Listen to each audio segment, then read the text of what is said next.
Mateus. A gente vai começar a nossa série sobre o Reino de Deus, o Sermão do Monte, né? E vamos ler Mateus capítulo 5, versículos 1 ao 12, e a gente vai ver aqui a quem é dirigido, as características daqueles que fazem parte do Reino de Deus, meditar um pouco sobre isso. Mateus 5, 1. Deixa que todos achem.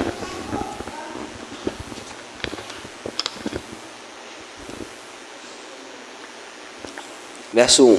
E vendo as multidões, ele subiu ao monte, e quando ele estava sentado, aproximaram-se dele os seus discípulos, e ele, abrindo a sua boca, ensinava-os, dizendo: abençoados são os pobres em espírito, porque deles é o reino do céu. Abençoados são os que choram, porque eles serão consolados. Abençoados são os mansos, porque eles herdarão a terra. Abençoados são os que têm fome e sede de justiça, porque eles serão saciados. Abençoados são os misericordiosos, porque eles obterão misericórdia. Abençoados são os puros de coração, porque eles verão a Deus. Abençoados são os pacificadores, porque eles serão chamados filhos de Deus. Abençoados são os perseguidos por causa da justiça, porque deles é o reino dos céus. Abençoados sois vós, quando os homens vos insultarem, vos perseguirem, e falsamente disserem toda espécie de mal contra vós por minha causa. Alegrai-vos e sejam imensamente felizes, porque grande é a vossa recompensa no céu, pois assim perseguiram os profetas que foram antes de vós.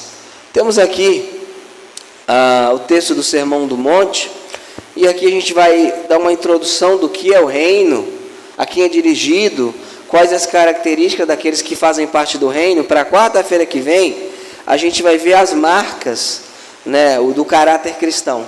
O que é um cristão? Então, hoje é a introdução. O que Jesus começa, se você observar, ele está pregando anteriormente numa sinagoga.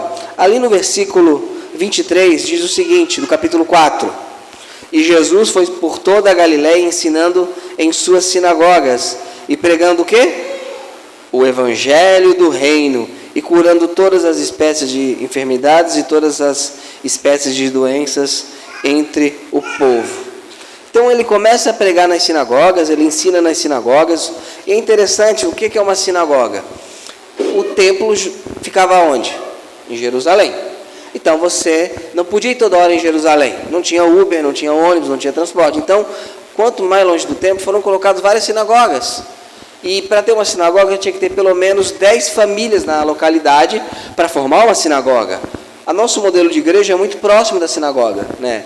E as sinagogas eram locais, eles mesmos coordenavam a sinagoga, e Jesus pregava nas sinagogas, e ele sai das sinagogas e começa a falar a quem? Verso 1 do capítulo 5, a quem é dirigido o Sermão do Monte? E vendo as multidões, ele subiu o monte, e quando ele estava sentado, aproximou-se dele os seus discípulos. Ele vai pregar a multidão, possivelmente o texto de Lucas resumido é a multidão, e aos seus discípulos. Então, a quem Jesus dirige esse Sermão do Monte? Aos discípulos. E se você observar aqui, existe uma palavra-chave. Abençoados são os pobres em espíritos, porque deles é o reino do... Todas as outras derivações fazem parte do reino do céu. É interessante que ele vai lá no texto de Mateus 4, ele está pregando o evangelho do reino. O que é o reino? O reino é o governo soberano de Deus sobre os corações humanos. O reino é quando o Senhor governa o coração dos homens. Então ele está exortando ao povo que entrasse no reino, e ele começa então a descrever o caráter daqueles que fazem parte do reino de Deus. E se você observar aqui, em todo o texto de Mateus, ele fala: entrai pela porta estreita, venham a mim arrependimento, arrependei-vos e crede no evangelho. O que denota então quais são as características daqueles que fazem parte do reino de Deus. Porque para a gente viver como igreja local saudável, devemos entender o que é o reino de Deus. A nossa declaração fala que o reino de Deus é o governo soberano no coração dos homens, o governo de Deus no coração dos homens. Jesus fala que o reino está dentro de vós. Ele não vem com aparência visível, mas ele é algo que começa no nosso coração. Então, quais as características daqueles que fazem parte do reino de Deus? O que faz uma pessoa entrar no reino de Deus? Aqui algumas características. A primeira característica é o arrependimento. Vamos abrir ali em Lucas, capítulo 15. E hoje é uma introdução desse assunto, que é um assunto vasto, e eu pretendo gastar esse trimestre nas quartas-feiras com exposições nesse Sermão do Monte, que vai até o capítulo 7. Então a minha ideia é ficar alguns meses trabalhando no Sermão do Monte. Lucas 15, 10. Deixa eu abrir aqui, capítulo 15, versículo 10. O texto diz o seguinte: assim eu vos digo que há alegria na presença dos anjos de Deus por um só pecador que se arrepende. Então, uma característica daquele que faz parte do reino de Deus, qual é? Arrependimento. O Berkoff vai dizer o seguinte, que o arrependimento é uma mudança operada na vida consciente do pecador, por meio do qual ele abandona o pecado. E o Watson vai dizer que o arrependimento é uma mudança de mente. O que isso significa? Que não é apenas se dispor o coração, mas dispor a nossa própria vida ao Senhor. Ali em Mateus capítulo 11, versículo 5, vamos abrir. Que o arrependimento, ele vai voltar a tua vontade para Deus, a tua mente para Deus, o teu coração para Deus. Uma mudança de vontade, uma mudança de mente. Eu penso agora como Deus quer que eu pense, e eu busco sentir como Deus quer que eu sinta. Então isso vai gerar o quê? Obviamente uma mudança de vida. Arrependimento não é apenas remorso.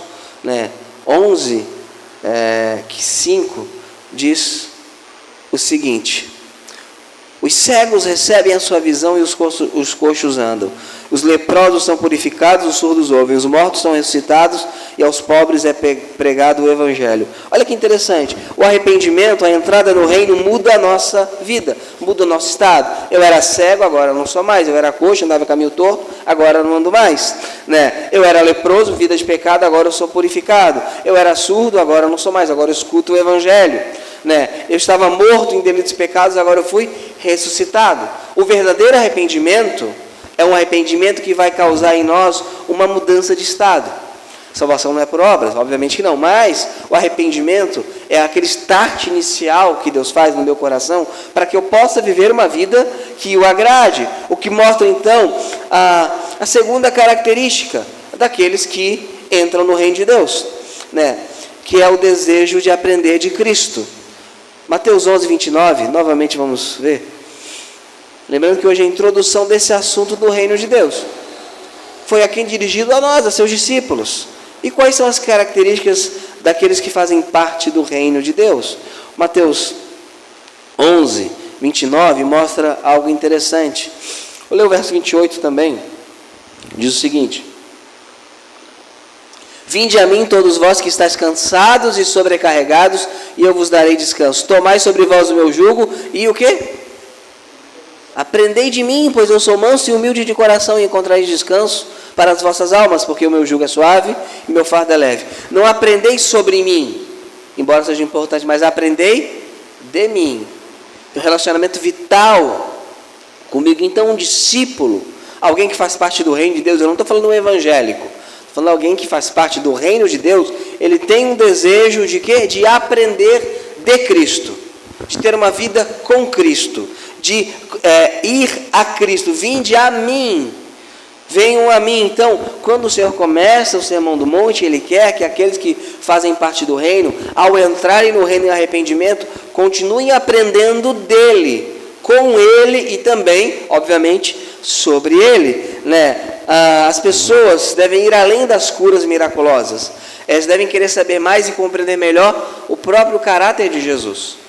Isso é fundamental para que a gente possa viver plenamente o reino de Deus. Nós oramos toda quarta-feira que o reino de Deus venha.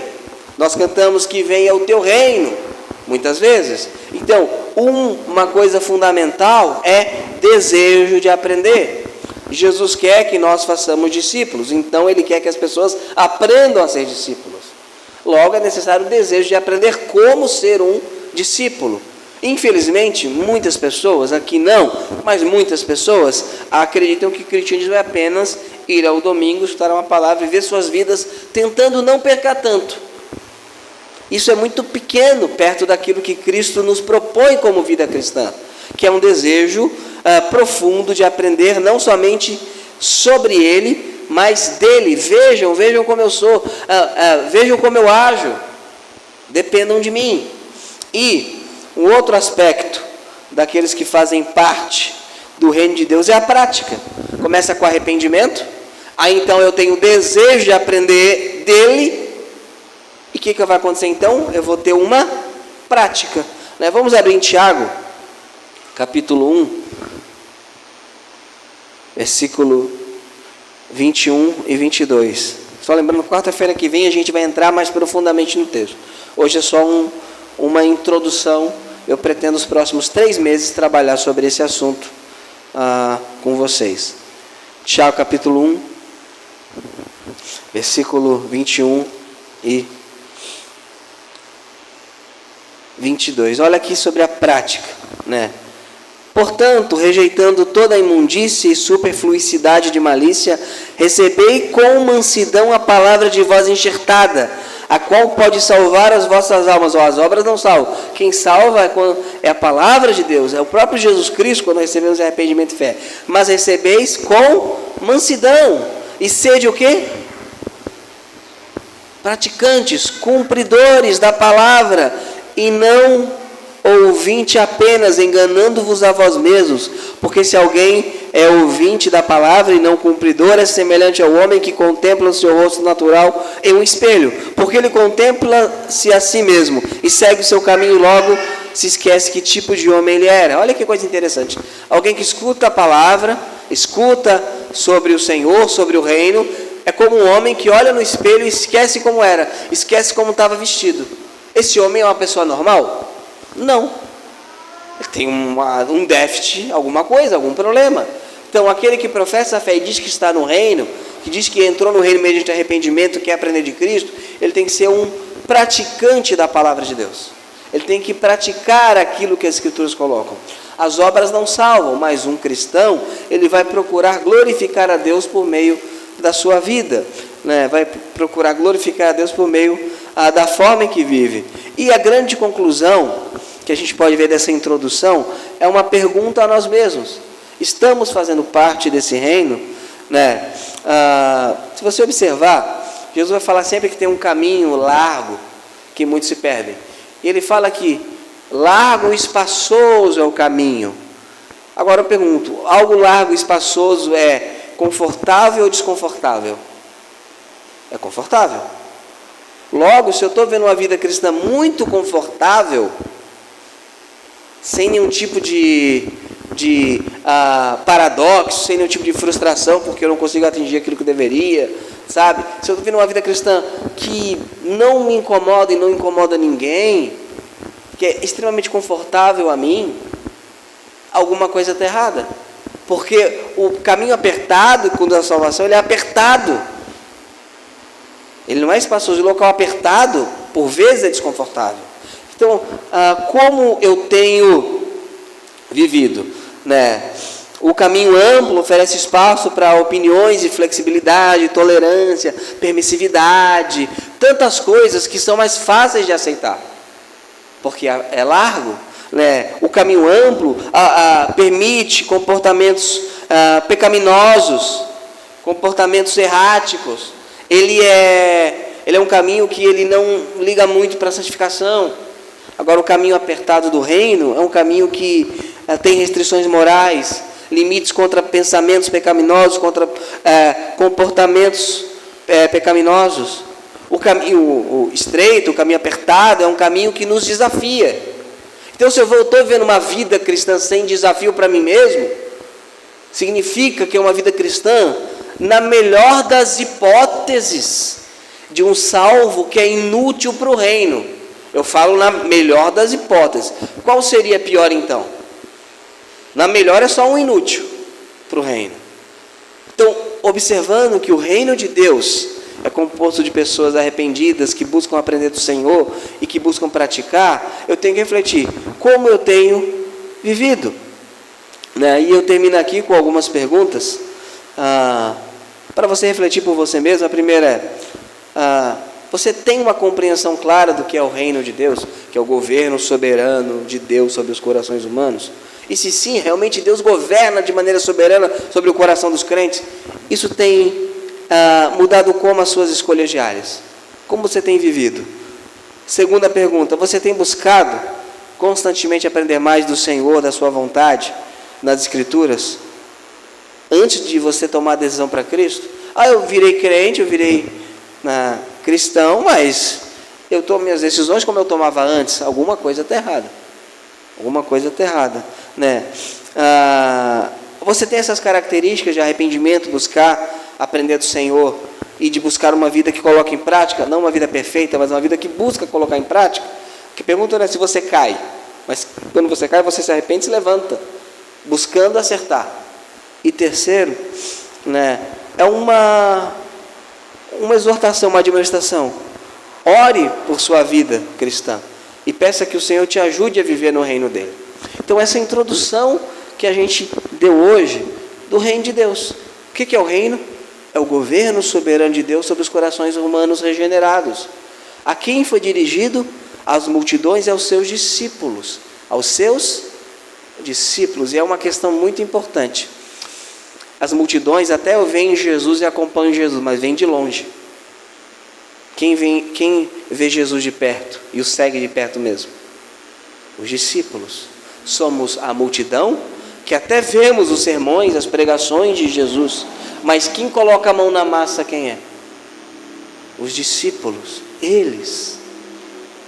E se de fato eu estou nesse reino, né? Aí, como bom batista, a gente sabe que batismo, ceia, levantar a mão não coloca ninguém no reino. Eles são expressões do reino. A ceia e o batismo são símbolos, apontamentos do reino, mas não colocam ninguém no reino. Então, que a gente possa refletir nisso, né?